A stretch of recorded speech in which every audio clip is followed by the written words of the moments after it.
เจ้าแจกเรียนจังเวแล้วเรื่องไม่โจ้làm phải la liềng là lương tí nâng tí nâng thì bè tí nâng bây giờ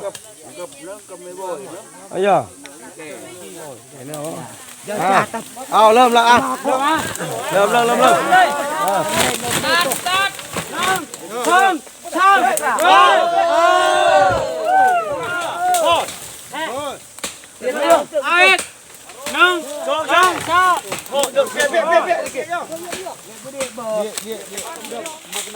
อันนี้เรียกว่าฮีทเห่าฮีทของทื่อพี่บ้านจึงแร่เมืองสมุยแพงสารวัตรเฮานี้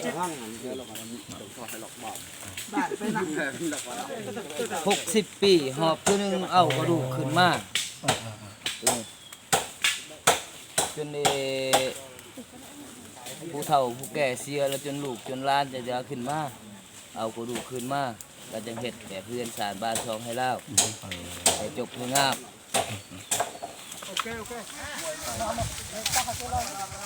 เปลี่ยนเลยใช่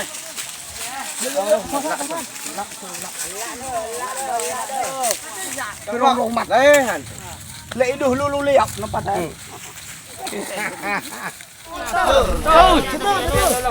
ดูเปลี่ยนดูหยุดใช่ตลอดตีโยใจอัมโยแต่เด็กแก่ที่จะจัดสักทีลง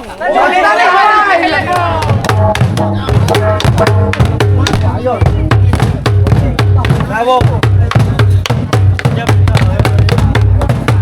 เด็กเรื่องงานเอากับทักทายสบายดีพ่อแม่พี่น้องทุกคนเด้อแล้วตอนนี้เนาะเฮาจะพาฐานผู้ชมมาเบิ่งวัฒนธรรมของชนเผ่าปะโกะและตอนนี้เนาะเขาเจ้าแบบย่ายปลาสาหรือว่าไปขุดกระดูกคนตายและดนเธอนึงเขาเจ้าเฮ็ดเด้เขาเจ้าเฮ็ด40 ปีหรือ50 ปีเธอนึงเนาะแล้วว่าเขาจะย้ายที่ภาษาเก่าแล้วก็ข้าเจ้ามาย้ายมาเฮ็ดอยู่ที่นี่คือตอนนี้ข้าเจ้ากำลังกะเกียมเด้อทุกคนและตอนนี้เขาจะพาทุกคนมาเบิ่งนะว่าเขาเอากระดูกหรือว่าเขาขุดจากพื้นดินเนี่ยเขามาเอาไว้อย่างนี้เนาะต่างเฮือนต่างแต่ต่างเฮือนก็เอาไว้ต่างเป็นนี่เฮือนโดยต่างเฮือนพูดเป็นครอบครัวหรือว่าเป็นเฮือนเป็นครอบครัวเป็นเฮือนนี่แต่ครอบครัวมัดแต่เฮือนลังเดียวเขาเฮือนนี่เป็นนำกันโดยก็คือ40 ปีหรือว่า60 ปีที่ผ่านมาเนาะ60 ปีหลังแล้วก็เป็นครอบครัวทางเสื้อสายเขาเจ้าที่เสียชีวิตนะเขาจะเอาไว้อันนี้นำกันเนาะแล้วก็อีกอันนั้นจะเป็นอีกครอบครัวนึงหรือเป็นอีกเสื้อสายนึงที่ปู่ย่าตายายเขาเจ้าที่จากไปก่อนที่จากไปก่อนแล้ว60 ปีหลังหันก็เขาจะเอาไว้อีกบนนึงนะเขาจะมาโฮมกันอยู่บนนี้เขาจะเฮ็ดมีแต่2หลัง2คนเฉพาะอันนี้ก็คือคนที่รุ่นก่อนที่จากไปแล้ว60 ปีหลังเนาะแล้วก็ถ้ารุ่นใหม่อีกหลังจากที่เขาเจ้าเฮ็ดอันนี้แล้วเนาะก็ประมาณ10 ปี20 ปีหรือว่า60 ปีอีกครั้งหน้าเขาจะเฮ็ดอีกเทื่อนึงได้คันหั่งมีต้องมีแต่10 ปีโดยโอ้กระดูกโตที่เขาเจ้าขุดหั่นเขาจะมาปะไว้บอนนี้ก็คือเขาจะเฮ็ดเป็นตระกูลได้ทุกคนเป็นตระกูลเป็นสายเป็นเสื้อสายเนาะถ้าว่าเสื้อสายนึงเขาก็จะเอาไว้อีกบอนนึงเขาเอาไว้นำกันถ้าเป็นเสื้อสายและนี่เป็นอีกเสื้อสายนึงเขาก็จะเอาไว้นำกันอยู่บนนี้ความหมายที่เขาเจ้าแต้มรูปอันนี้เป็นรูปมังกรนี่ความหมายของเขาเจ้าเนาะก็คือว่าได้พบกันเนาะมาอยู่บนนี้ก็คือได้พบกันได้เจอกันแล้วก็รูปงัวหรือควายอันนี้เป็นสัญลักษณ์ที่ก็คือต้องได้ฆ่างัวฆ่าควายเวลาเฮ็ดแบบคนทั้งนี้เนาะเวลาเฮ็ดก็ต้องมีตัวนี้นะต้องมีตัวงัวตัวควายเขาเจ้าฆ่าเอาทุกคนตัวที่น้อยๆนี่นะเป็นทางหลัง จะเป็นกระดูกของคนหรือว่าผู้ที่จากไปบ่ว่าตายหุ้มหรือว่าถึกระเบิดเกิดอุบัติเหตุต่างๆเขาจะใส่บนนี้เขาจะบ่ร่วมเด้กับคนที่เสียชีวิตปกติหรือว่าเจ็บเป็นเขาจะบ่ร่วมเขาจะเอาไว้ตั้งหากอยู่ที่นี่และหลังนี้ก็คือกันเนาะเขาจะไว้เขาจะเฮ็ดตัวหลังน้อยๆอันเขาจะบ่ได้ร่วมกันคนเขาจะเข้าไปเบิ่งเขาเจ้าขุดกระดูกเนาะเพราะว่าตอนแรกเขาจึงได้เมื่อได้ทุกคนเพราะว่าเขาจะไปเบิ่งเขาขุดกระดูกเลยค่ะเขาเจ้าจะเอามาใส่บอนหันแหละเอาไปเบิ่งนำกันเลยเด้อทุกครั้งที่ขุดคุมศพหรือว่ามังโลงศพต้องได้เฮ็ดพิธีก่อนทุกครั้งก็คือมีผู้เฒ่าที่เฮ็ดพิธีเนาะผู้ไม้ตัวที่เขาเจ้าเฮ็ดอันเป็นไม้ที่บ่งบอกสัญญาณว่าผู้นั้นจะให้ขุดบ่หรือจะให้มางบ่เนาะถ้าว่าเขาไม้นั้นเขาทิ่มลงใส่ดินแต่ถ้ามันคว่ำก็บ่ได้ต้องเฮ็ดอีกเทื่อที่สองถ้ามันเป็นมันปีนหมดเนาะก็ถือว่าได้โอเคต้อง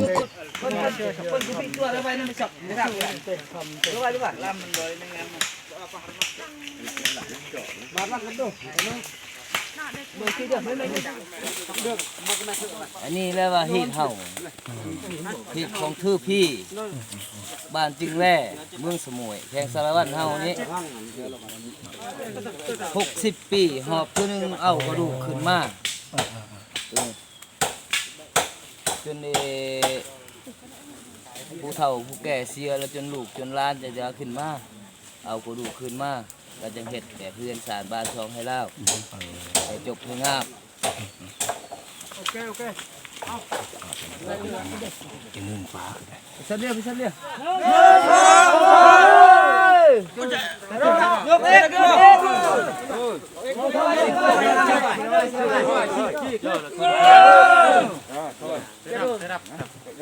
กัดหน้าตาเตะเลี้ยงเล่น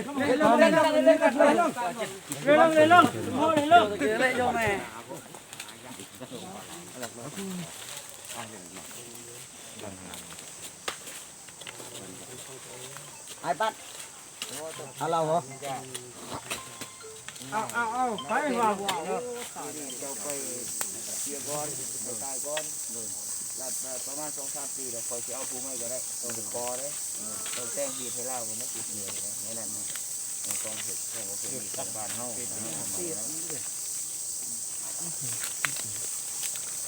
ก็เป็นงามเนาะก็นี่ละมังจะเอาสักคนเขาก็ใจดีแต่ว่าห้องประมาณปานกลางเขาใจในตัวนี้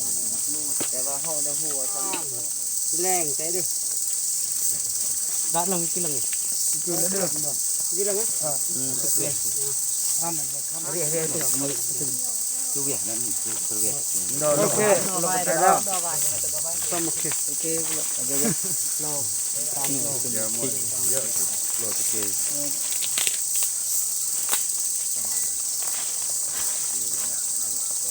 เดินโดนหลังไม่ต้องเดินสองหลังมันมีเลย2 จุดบ้านตั้ง2 จุดแกน้ำกันบอกไม่ดีเดียวลอยทางไปเรื่อยๆตะกุนเอาตะเวียบ่ชกบ่เส้นนี้แปดอันนี้เราว่าตามตะกุนทุกหลัง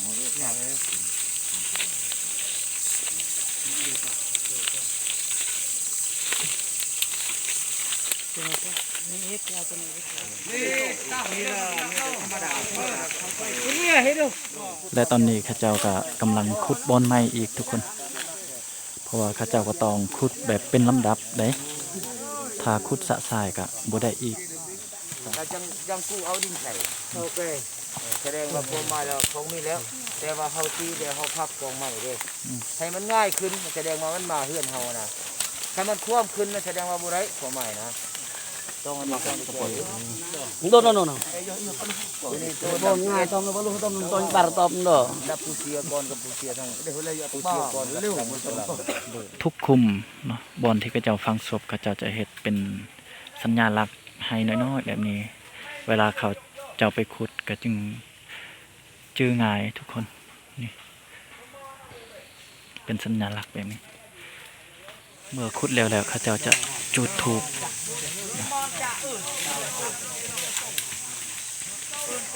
เพราะว่าตามความเชื่อของชาวบ้านเขาเจ้าก็คือเขาเจ้าจะมาเอาคนที่ตายนี่นะไปอยู่บอนใหม่หรือว่าเขาย้ายเอาปู่ย่าตายายไปอยู่บอนที่เขาเจ้าเฮ็ดใหม่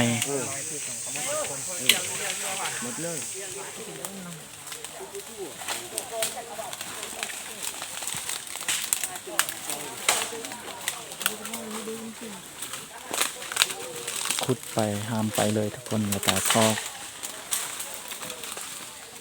บอนใหม่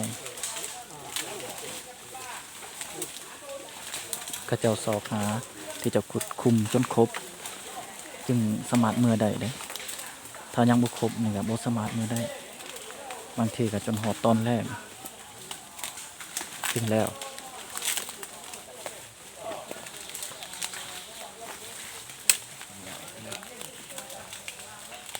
ยัง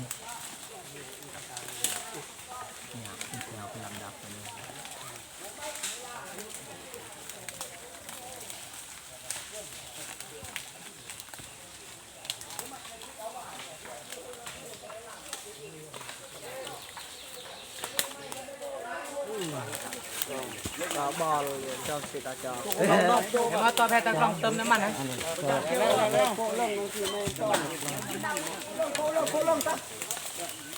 จังเลยไปยกปุ๊บยังแบบจะใจนี้ไปเรื่อยๆวันลงก็แบบมันแรกเรื่อ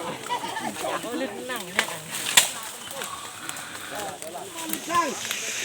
บางคนก็ขุดบางคนก็ซอกหาเนาะเพราะว่าเขาเจ้าช่วยกันขุดช่วยกันซอกหาให้มันแล้วไวๆทุกคนก็คือก่อนที่จะซอกหานี่ก็คือต้องมีผู้เฒ่าเนาะเฒ่าแก่เพิ่นต้องนำหน้าไปก่อนต้องนำผ้าสาวบ้านเขาเจ้าคือต้องเฮ็ดแบบนี้ก่อน บัดแต่ตัวแกไปได้รื่นมันโจ้แล้วโว้ย โอ้ย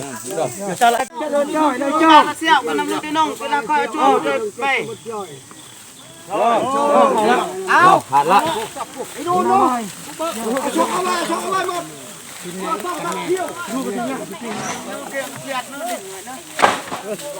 ตอนนี้ บอสกระจับเบอร์แม่บ่อย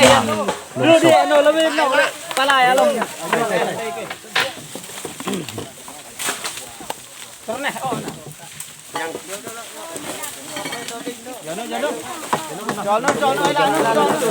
พูดลงไปเลย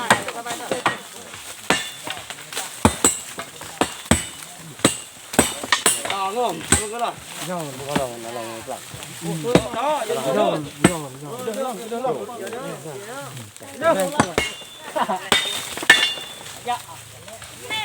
อาดินี่เอาต้องเล่นไปโต้เลยไอ้ละนั่นแหละพวกเยอะเปอะเถอะพวกเลยเอาเราบักแต่ลองมาจะกินใกล้ใส่ดูอยู่อ่ะเล่นไม่ต้องโทรศัพท์ใช่โจ้บางที่แม่คุณด้วยไปโทษคุณนางด้วยคุณนางบุกเล่นแช่จะมือแช่ตัวเวียนสิมาทุกท่านเลยมาเกินข้าวต้มรอที่ลูก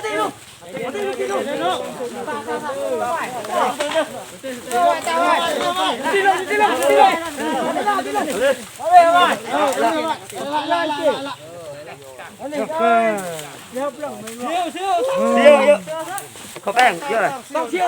วใจใส่นมไม่จังขนาดหรอกเยอะโดนเชี่ยวด้วยนะเป็นอะไรก่อนโดนเอามาจันเรายำก็โดนโป๊ะแกเนี่ยเราแท้แต่ไม่บอกเลยเยอะนั่นนะครับพอแล้ว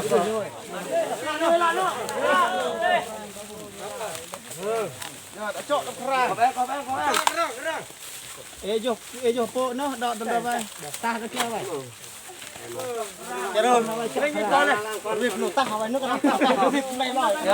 คือทุกคนได้ถามทางเฒ่าแก่เพิ่นเนาะก็เคยได้ถามว่า จังมือเขาเจ้าจึงเอาไว้บอนพุ่นนะบอนที่เขาเจ้าเฮ็ดเฮือนซองหลังหั่นและพอเฒ่าบอกว่าต้องรอท่า3มื้อเนาะต้องเอาเข้าอยู่บ้านก่อนต้องเข้าอยู่บ้านแล้วก็ต้องได้เฮ็ดพิธีให้เสร็จเรียบร้อยจึงสามารถที่จะเอาไว้บอนที่เขาเจ้าเฮ็ดเฮือนใหม่หั่นแล้วก็ตอนนี้หลายๆคนที่กำลังจะขุดเนาะก็ใกล้จะแล้วแต่ใกล้จะแล้วเขาก็จะรอท่าอยู่ที่นี่เด้เนาะรอท่าที่นี่เวลาตอนแรง7 โมงเดี๋ยวเอาหมดกันแล้วกัน ฟัง1 1 โมงโมงถ้าแล้วเนาะถ้าแล้วก็ไหวกันประมาณ1 โมง 2 โมงเขาเจ้าจึงเอาเข้าอยู่บ้านก็คือตอนนี้เขาก็รอท่าอยู่นี่รอท่าอยู่ที่นี่เนาะรอท่าทุกคนให้มาครบก่อนจึงเข้าพร้อมกันอยู่บ้านทันกับประมาณ3 มื้อที่จะสามารถไปไหว้บอนที่เขาเจ้าได้เฮ็ดเพื่อนท่าน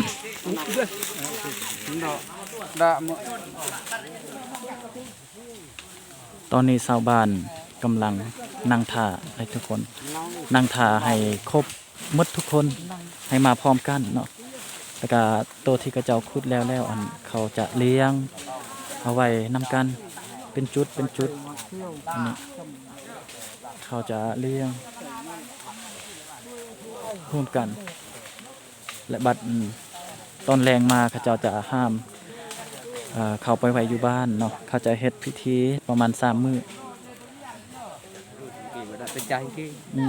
ว่าเป็นใจกันแต่แหวน อ๋อก็คือเขาเจ้าจะเอาไว้อีกทางพุ่นก่อนเพิ่นเอาไว้ทางอยู่แคมทางหั่นนะแล้วเขาจะท่ามืดทุกคนให้มาครบแล้วก็หลังจากนั้นจึงเอาเข้าอยู่บ้านได้ตัวที่ยังโล่งเขาเจ้าก็จะห้ามแบบนี้คือว่าคนตาย 3-4 ปีหลังเขาจะห้ามแบบนี้เลยเนาะตัวนี้เขาเฮ็ดแบบนี้คือคนที่จากไปด้นประมาณ 40-50 ปีแล้ว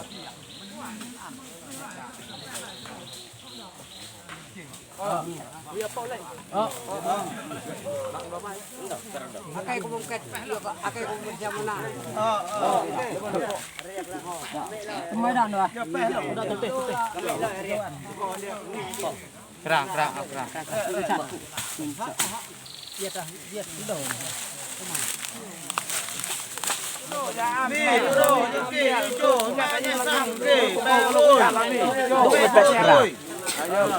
Duk nembuk uang puk pupian. Puk nembuk cok. Amal cok an biar kok. Medong kau lang kerang.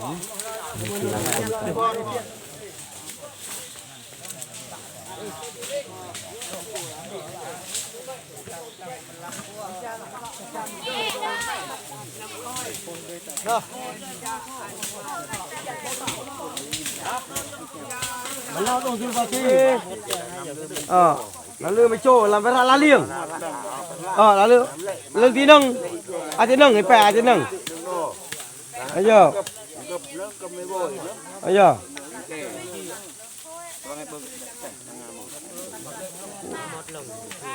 khăm nhẹ đồ nô của già chào che cái đèn tầng cây chân một khăm nhẹ mày bồm độ nhẹ đùng ven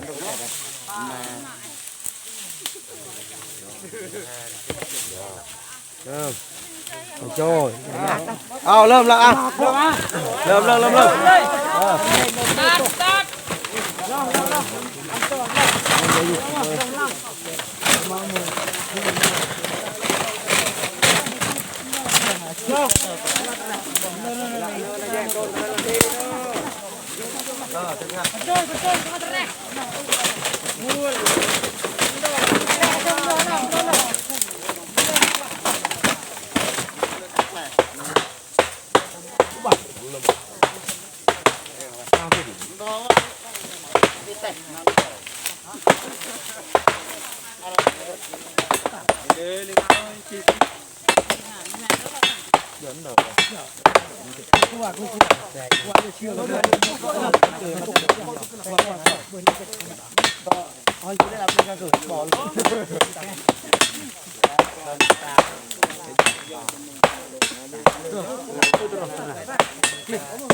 ช่วยกันมัดเนาะเพราะว่ากระดูกกันยังอยู่ในอยู่โรงหัน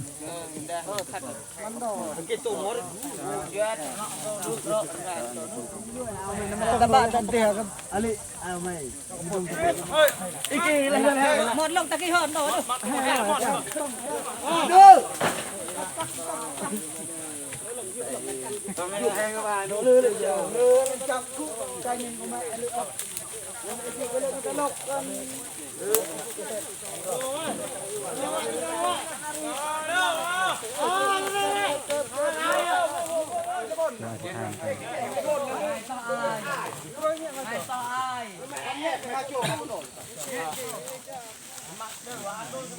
mà tên cùng nó cứ bơi nặng mà tên này dùng nó bơi nặng chưa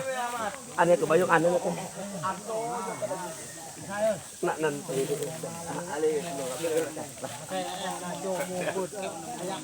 không chơi lệ giờ nó mà năng mua vô na alloy lạt trường họ liệp thôi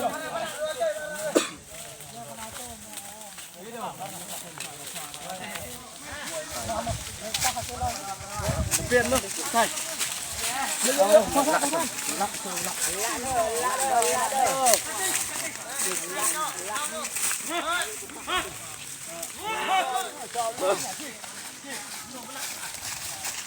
thế ngọc hàm muộn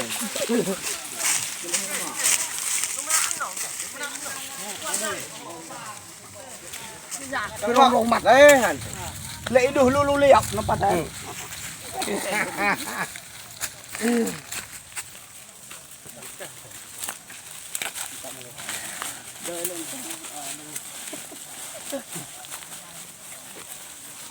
chết chọc đôn tặng dâu rồi bắt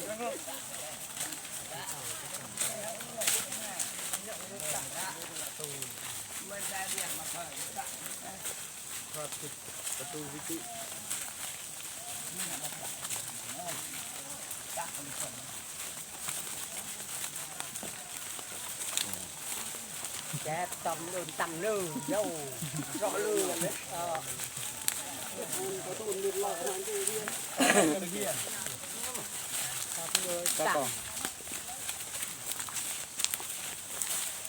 đây là một phở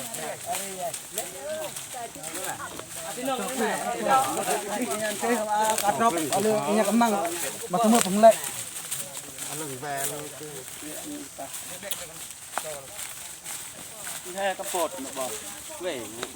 ตอนนี้เนาะชาวบ้านเขาเจ้ากำลังจะย้ายไปที่บ้านเขาจะย้ายไปที่บ้านก่อนเลยทุกคนหลังจากย้ายไปที่บ้าน3 มื้อเขาเจ้าจึงไปไว้บ่อนที่เขาเจ้าเฮ็ดปะหลังคาเฮือนนั่นนะนี่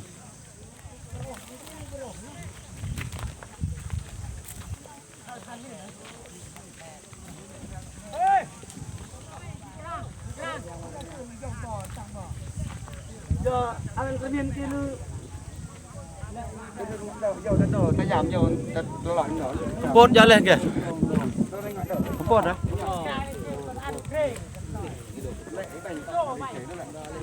อะไรกันนั่ง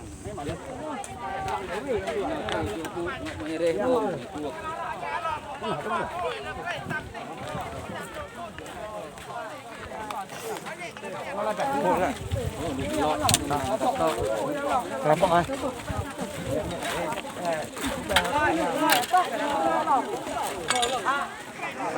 กองน้อยๆนี้เนาะเขาเจ้าจะใส่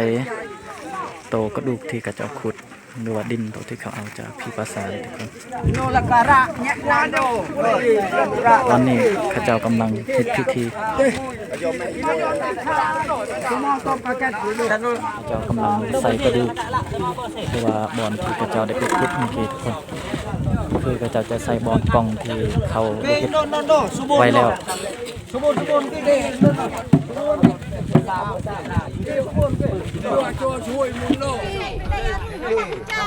Kayak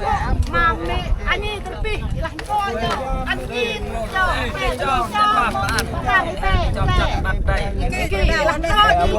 jo, Yo, no panin yo mo ko. Ya, ya. Kibin kila. Am lai kini na. Am mai. ไปเลยเดี๋ยวนี้ งานอันบ้านอาจึงใหญ่ วันนั้นจึงใหญ่ บ้าน เลย นี่แหละ โอ้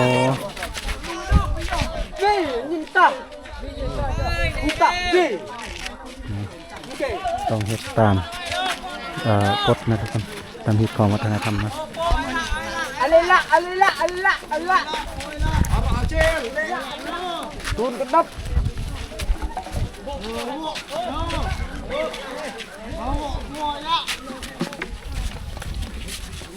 ปฏิบัติตามฮิตของประเพณีเด้อ นี่คือกระเจ้าปฏิบัติตามฮิตของวัฒนธรรม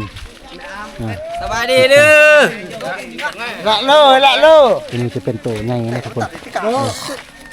นี่ไหนมันเป็นได้เปลี่ยนเด้อเฮ้ยมาพี่นะเว้ย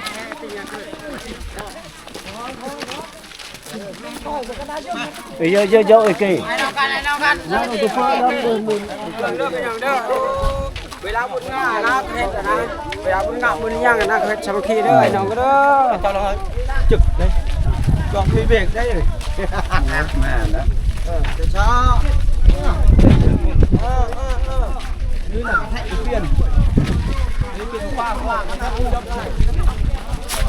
มาต้อยตีก็มันก็น้ำหมอกช่วย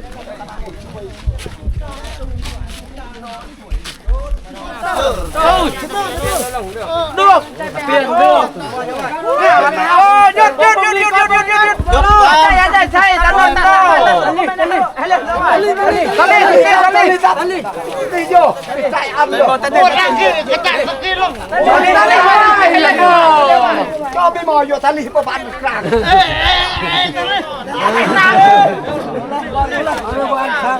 ใจอันหมดดูกันทะเลประมาณที่โลกันทะเลบ้างได้ยังมากมันหลังได้แล้วเป็นกระเช็ดเริ่มมันน้อยไม่ก็ยุ่งเหมือนบ่งาอันเฮลอันนี้จงว่าเอ็จง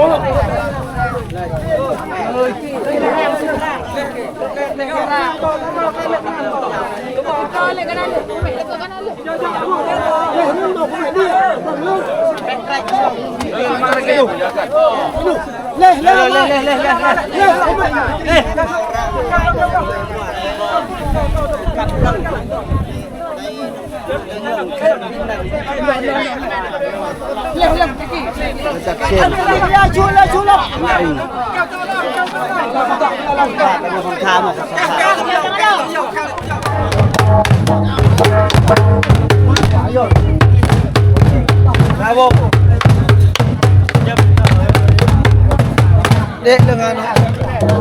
ไม่ได้